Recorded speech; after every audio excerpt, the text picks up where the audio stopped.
It starts with diesel and it's going to go towards gas, and then we started seeing some of the gas guys actually get hammered as well. So through all of this, you try to learn more about what's the end goal. What are y'all trying to really accomplish here? And at the end of the day, it's human health and clean air. And so, I was under the same interpretation that, these new DPF systems and these massively expensive emission systems and all these things, like this actually does make the air cleaner, but how can I still modify my vehicle without violating the law? The more we dug, the more I started to learn that actually the majority of this stuff's a scam. Like it's actually worse for the environment to have a lot of these systems.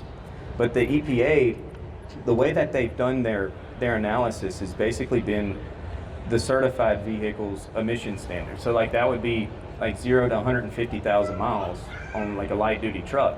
But we're not taking into actual account the transport fees, the rare earth mining, all of the things that contribute to that vehicle's, to the longevity of the vehicle. We take a light duty diesel, that's a 500,000 mile engine, but we've got emission systems that are only certed to 150,000 miles. They're only required to go on that long.